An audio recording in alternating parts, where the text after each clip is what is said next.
Woman headed to prison in fatal hit and run on Rolling Acres Road. A snowbird was shocked to find stolen rings for sale online.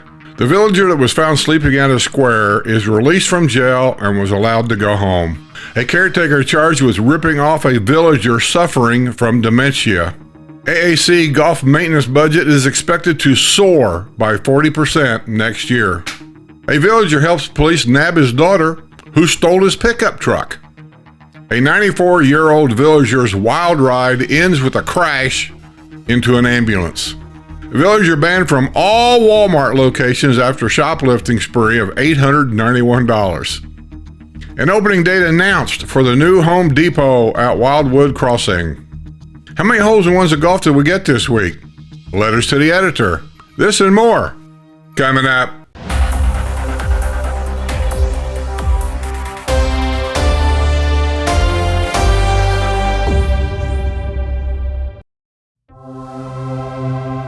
This week's news is brought to you by my Patreon and YouTube members. Thanks, guys. You're the best.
Let's have some more news.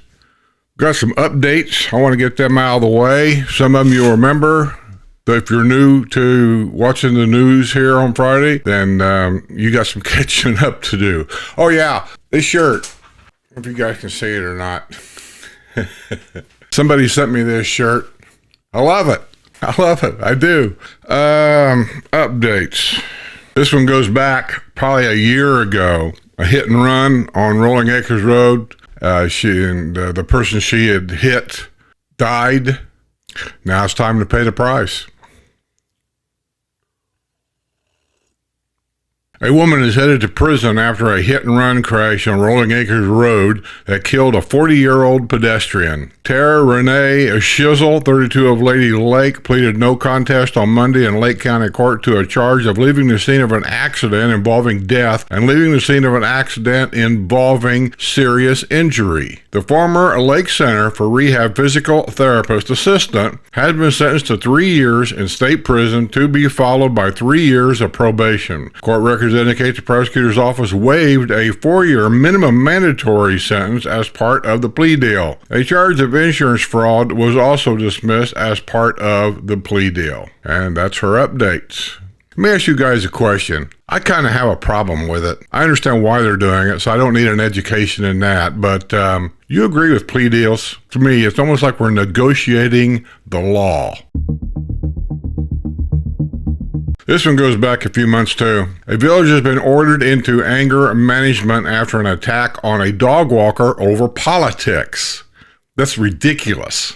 Terrence Childers, 60, of the village of Silver Lake, has been ordered into an 8-hour anger management course and must surrender his Bowie knife as the result of the 2023 attack. He was allowed to enter into a pretrial intervention contract this past month in Lake County Court. If he completes the terms of the contract, the charges against him will be dropped. This was not that old. The guy that was in his house doing unspeakable acts, I'll just say, pecked on the window to get his neighbor's attention. Maybe you recognize the picture. A villager who was charged with masturbating at his kitchen window has faced a judge at a sentencing hearing. James L. Martin, 78, of the village of Sanibel, pleaded no contest Tuesday in Sumter County Court to a charge of indecent exposure. He had been placed on probation for 6 months in order to complete 50 hours of community service. That's his update. This is the lady that got pulled over by a cop, suspicion of DUI, and she was explaining to the cops she just left Spanish Springs Town Square and was dancing all night. And then when they wanted her to do the walk the straight line test, she said she really couldn't because she had some kind of an injury on the bottom of her foot and couldn't hardly walk. She contradicted herself. A villager has escaped a drunk driving conviction after a night of drinking and dancing at a town square. Janet Melinda McKnight, 66, of the Ivystone Villas, on Tuesday entered a plea of no contest in Sumter County Court to a charge of reckless driving, reduced from a charge of driving under the influence. She was placed on 6-month probation. That's her update. This one goes back kind of a stretch. Looks like back around December of 2022. A villager has been sentenced on a charge of driving under the influence in connection with a 2022 golf cart crash. Douglas Ray Adams, 73, of the village of Monarch Grove, pleaded no contest this past week to a charge of DUI charge in Sumter County Court. He will lose his driver's license for 1 year, has been placed on probation for 1 year, and has been ordered to perform 50 hours of community service. That's his update. This one goes back a little ways. A villager will lose his driver's license after nearly hitting a golf cart with his Cadillac. Frank Costa, 68, of the village of DeLuna, pleaded no contest last week in Sumter County Court to a charge of driving under the influence. He will lose his driver's license for 6 months, has been placed on probation for 1 year, and has been ordered to perform 50 hours of community service. That's his update. Here's an update on our friendly neighbors, Stone Creek. A Stonecrester is poised to escape prosecution in a series of Walmart theft cases. Brenda Carol Yonkman, 61, agreed this past month to enter a pretrial intervention contract, which will enable her to avoid prosecution in the case. She must make restitution to Walmart and cannot return to the store. She must also complete a shoplifter's course and perform 100 hours of community service. And I believe that will conclude the updates this week. Bid documents have revealed more clues about the planned Costco wholesale store coming to the villages. Costco has been a hot topic in the villages since it was recently revealed that a store is planned at a site near Hobby Lobby at Buffalo Ridge Plaza. VillagesNews.com has obtained bid documents that are revealing a few more clues about the proposed Costco. The store will be 162,000 square feet. Construction site, excavation, and other work could cost up to $20 million. The start date for the project is expected to be October 7, and the store should be completed within 1 year. The store is expected to open before the end of 2025. An employee of a Mexican restaurant at Spanish Springs Town Square has been jailed for the second time this year. Miguel Lopez, 44, of Lady Lake, who works at Jalisco Mexican Cafe on Main Street, was driving a red Toyota Tacoma at about 11 a.m. Saturday on U.S. Highway 27-441 when an officer ran the vehicle's license plate and discovered the vehicle's registered owner does not possess a driver's license, according to the arrest report. A traffic stop was initiated at the Spanish Springs entrance on U.S. Highway 27-441 and Main Street. During the traffic stop, Lopez advised the officer he does not have a Florida driver's license and handed the officer his Guatemalan identification card. He said he has been living in Lady Lake for 6 years. He was arrested on a charge of driving without a license and booked at the Lake County Jail. He was released after posting a $500 bond. Lopez served 5 days at the Lake County Jail after he was issued a criminal citation March the 1st when he was caught driving the same red Toyota Tacoma in Fruitland Park. He went to Lake County Court on March 26 and, through the interpreter, pleaded guilty to driving without a license. In addition to jail time, he was fined and ordered to pay $50 for each day he was incarcerated. A snowbird was shocked to find his stolen ring for sale online. The snowbird, who splits his time between the villages of Citrus Grove and a home up north, spotted the ring, which had been custom made for him for sale in an online forum, according to the arrest report. The ring and other valuables had been placed in a safe and shipped out of state. When the snowbird saw the ring for sale online, he called a friend up north and asked him to get a locksmith to open the safe. When the safe was opened, the friend confirmed that the ring, along with some collectible coins, was missing. The snowbird confronted 28-year-old Connor James Sanford, a Vermonter currently living in the West Village apartments in Wildwood. Sanford admitted he had taken the items. A police officer made contact with Sanford on April 25 while he was outside the jurisdictional boundaries of Wildwood. At the time, Sanford admitted stealing the items and said he had pawned them at Nordic Pawn in Wildwood. Sanford said he would turn himself in at 1 p.m. Tuesday at the Wildwood Police Department. However, the investigating officer received a call from Sanford at 12:26 p.m. Tuesday indicating he was at Bob's Bail Bonds in Bushnell. A Sumter County Sheriff's deputy went to Bob's Bail Bonds and took Sanford into custody. He was booked on charges of grand theft and dealing in stolen property. He was booked at the Sumter County Detention Center on a $7,500 bond. Be careful who you hire. The Villages has issued an updated list of golf courses closures and anticipated reopening dates. They are as follows. Red Fox and Gray Fox executive golf courses are closed for rest and rehabilitation until further notice. Chula Vista Executive Golf Course will be closed until further notice for renovation. This project will consist of new greens, fairways, bunker sand, and updated landscaping. Heron Executive Golf Course will reopen May 3rd. It's already open, following a drainage improvement project. El Santiago Executive Golf Course will reopen May 1st. It's already open, following a bunker improvement project. Pelican Golf Course is closed for rest and rehabilitation till further notice. Bonita Pass Executive Golf Course will reopen May 29th, following a rest and rehabilitation closure. Redfish Run Executive Golf Course will reopen May 15, following rest and rehabilitation closure. Some of these are already open. Truman and Roosevelt Executive Golf Courses are closed for rest and rehabilitation till further notice.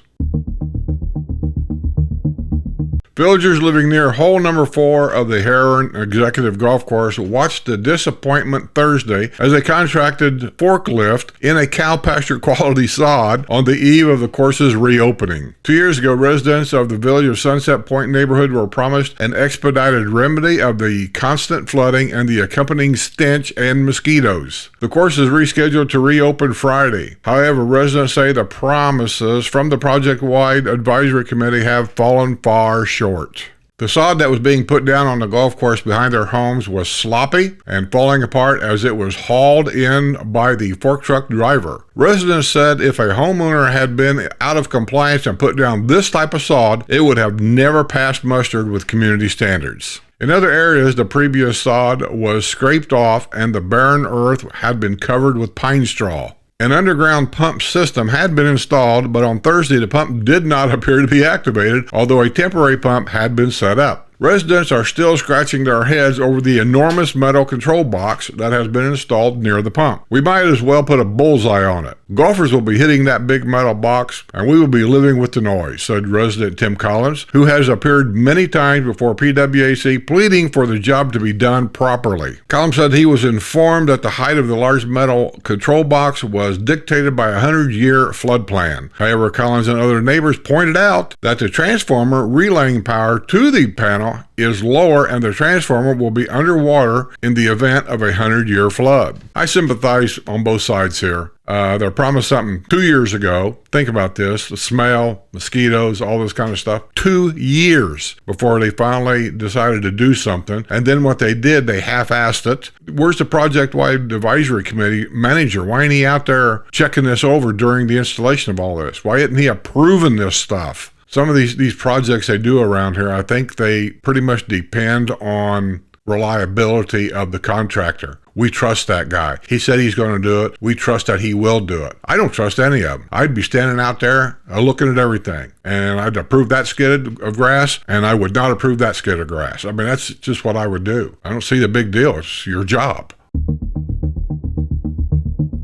A caretaker had been charged with ripping off a villager suffering from dementia. Caitlin Marie Hare, 30, of Bellevue, was arrested this week on warrants charging her with fraud and theft. Hare had been hired by Assisting Hands to work for a woman living in the village of Pine Ridge. In November, the woman and her son contacted law enforcement after discovering several fraudulent transactions on the villager's credit card. The villager said Hare had been allowed to use her credit card to go shopping at Publix and Colony Plaza and to pick up prescriptions at Walgreens. A Fruitland Park Police Department detective began looking into the credit card purchases and found that Hare had gone on October 26th to the Walgreens of Colony Plaza and picked up the woman's prescription. Hare also purchased Only the Brave cologne for men, Crave Itch Relief, Mucinex DM, and Allicane Emergency Burn Spray. Further investigation revealed that Hare used the villager's credit card to pay for her Duke energy bill in Bellevue.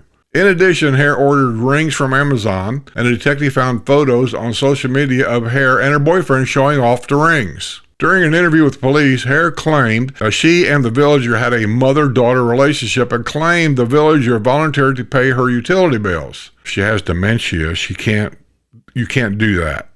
I get the feeling sometimes these people just make these stories up. They know exactly what they're doing. Am I wrong? Let me know. Hare initially denied using the villager's credit card to purchase the rings, but after she was confronted with these social media photos, she claimed she had used the villager's credit card accidentally. Hare also claimed she purchased a men's cologne at Walgreens for her villager's son. But in the follow-up interview, the son said he doesn't wear cologne and the purchase had not been authorized. As a result of a warrant being issued, Hare was arrested by Marion County Sheriff's deputies. She was booked at the Marion County Jail and released after posting a $5,000 bond.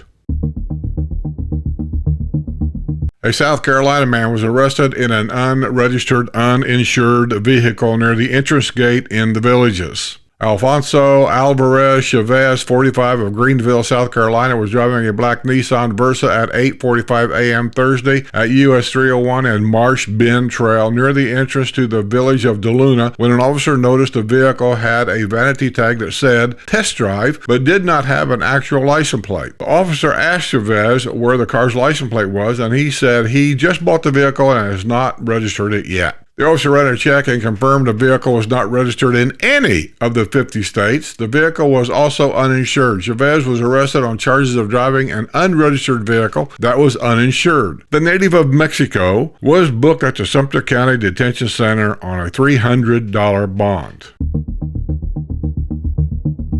The Amenity Authority golf maintenance budget is expected to soar by 40% in the next fiscal year. The golf maintenance budget for the AAC, which oversees amenities north of County Road 466, is expected to climb by $3.35 million in the next fiscal year. The budget would increase from $8.2 million this year to $11.578 million in the next fiscal year. The AAC, as well as the Project-Wide Advisory Committee, which oversees amenities south of County Road 466, were eager to hear about plans to renovate courses after an outcry from residents over the atrocious conditions that had many residents complaining that they were too embarrassed to take friends and family to the courses in Florida's friendliest hometown.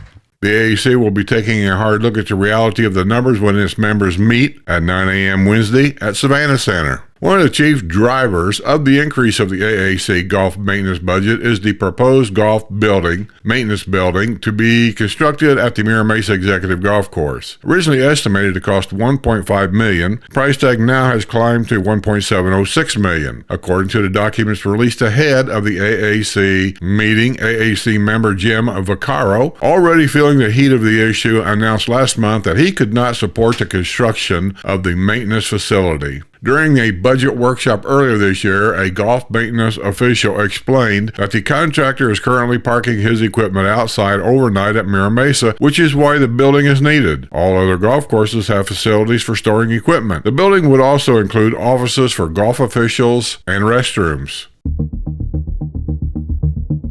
A villager helped police nab his daughter who stole his pickup truck. Wendy Sue Alver, 37, who lives with her father on McLaughlin Terrace in the village of Chitty Chatty, was found in the early morning hours Thursday with a stolen red GMC pickup at Walmart in Leesburg. The truck, which has been reported stolen by her father, was parked in the parking lot of the store, which was closed. Alver appeared to be fixing her hair and had stepped outside the truck, which had been traced thanks to an Apple AirTag. An officer searched Alver's purse and found a .38 caliber compact Glock 42 firearm. An officer drew his taser and approached Alver, who refused to cooperate. Alver was placed in handcuffs, but the Colorado native struggled and pulled away from the officer. Members of the Fruitland Park Police Department and the Lady Lake Sheriff's Office arrived on the scene to provide assistance. Alver's father said he wanted to see his daughter prosecuted. He had taken the truck to an individual who was going to install a kill switch. While the truck was with the installer, Alver used a stolen key fob to snatch the truck. Sensing something like that might happen, the person who was installing the kill switch had put an Apple AirTag in the truck. Once the truck vanished, he and Alver's father used the Apple AirTag to track it to Walmart.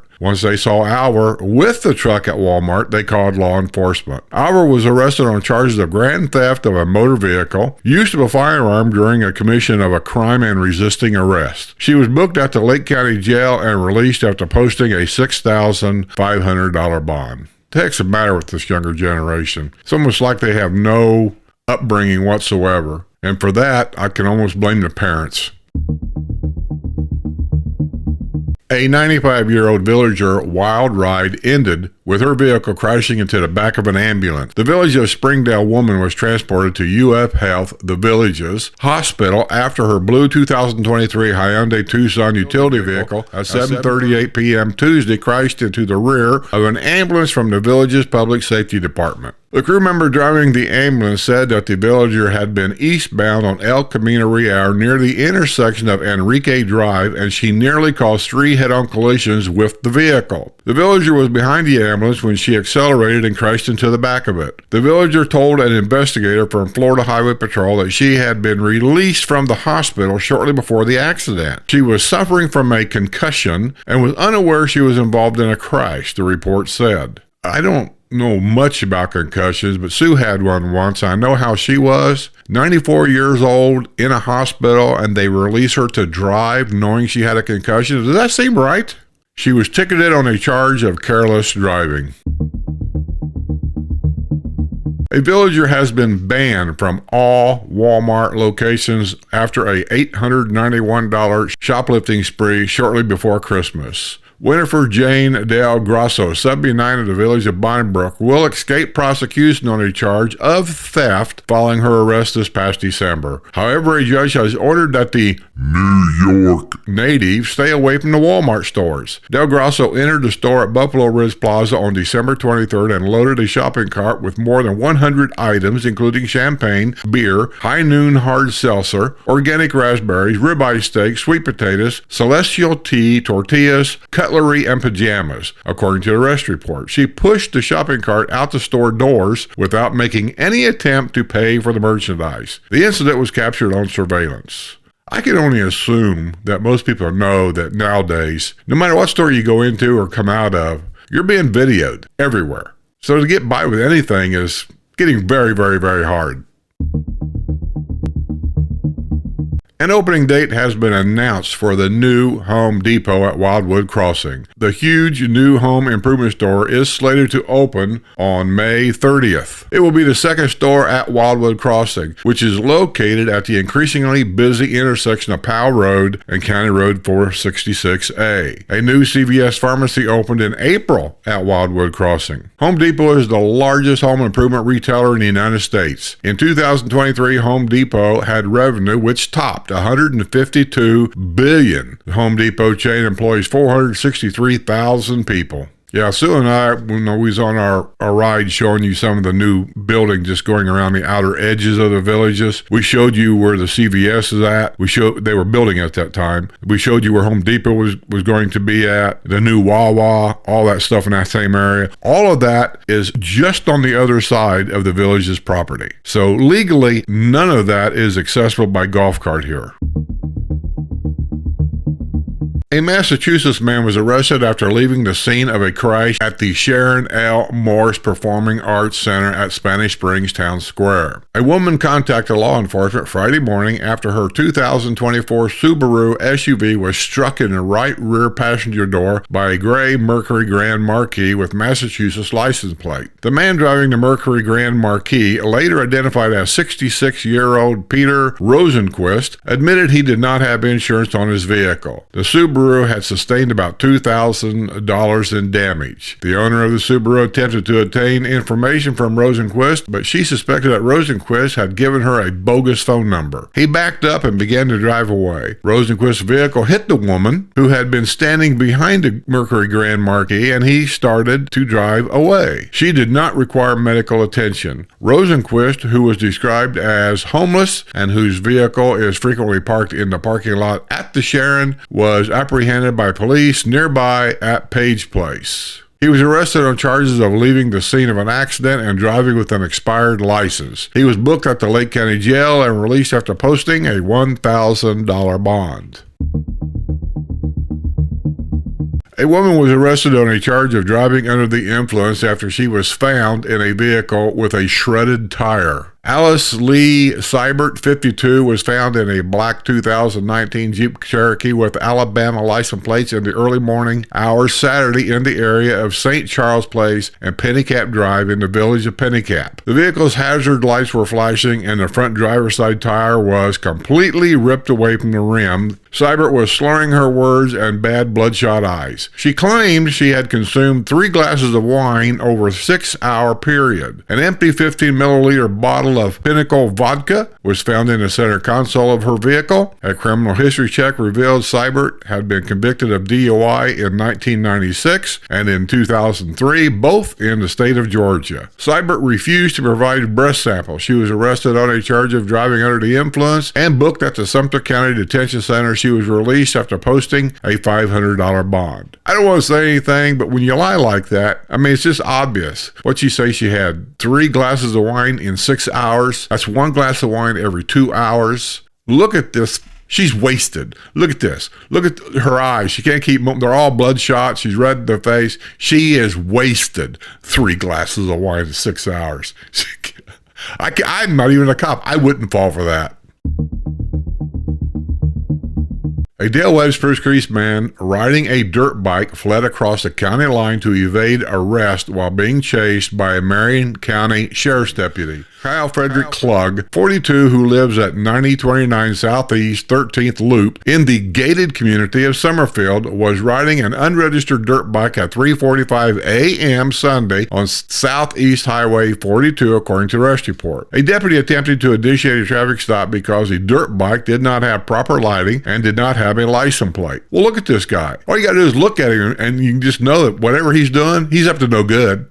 Klug fled across the Lake County line, prompting the deputy to end the pursuit. The Lake County Sheriff's deputy reported finding the abandoned Honda CRF 450R, which had a name of Kyle Klug, written on it. The Marion County Sheriff's deputy who had initiated the original chase went to Dale Webb Spruce Creek and spoke to a security guard who confirmed that Klug had ridden the same dirt bike through the 55-plus development and caused issues in the neighborhood. The security guard added that the dirt bike's exhaust was very loud. Klug was tracked down Sunday afternoon and taken into custody on charges of fleeing to elude law enforcement, operating a vehicle without a driver's license, and failure to register a vehicle. He was booked at the Marion County Jail on a $3,500 bond. Well, I wonder how many holes-in-ones of golf we had this week. Dan Lovell of the village of Case-and-Hammock was thrilled to get his first hole-in-one. He scored the lucky ace at hole number 3 at the Palmetto Executive Golf Course at 125 yards. He hit the ball with his 7-iron, and the shot was witnessed by his wife Helen and their good friends Mark and Vicky of the village of Marsh Bend, making it all more special. Congratulations on your hole-in-one, Dan.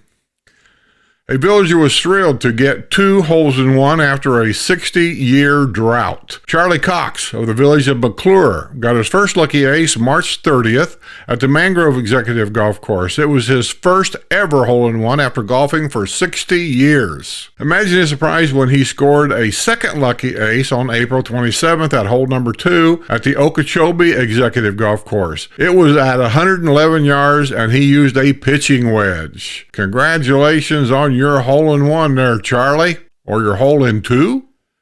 A villager accomplished an incredible feat when she got 2 holes-in-ones during a game of golf. Sharon Testerman of the village of Lynn Haven scored the pair of lucky aces on April 3 while golfing at the El Diablo Executive Golf Course. She was playing with a Wednesday group of ladies called the Desperate Golfers. Her husband, Tim, figured the odds of getting 2 holes-in-ones in a single game are 68 million to 1. The Testermans are from northern Kentucky. Well, congratulations on your hole-in-2. That's remarkable to get 2 holes-in-ones in one game. Just incredible. After living in the villages for 8 years, David Kramer of the village of Osceola Hills made his first hole-in-one. He scored the lucky ace on Thursday, May 2, on the first hole at the Tarpon Boyle Executive Golf Course. As you can see, he is very happy and proud to have gotten this, said his friend Greg Arpin. Yep, he looks like a happy camper. Well, congratulations on your hole-in-one, David. I hope you get many more. Well, let's do some letters to the editor.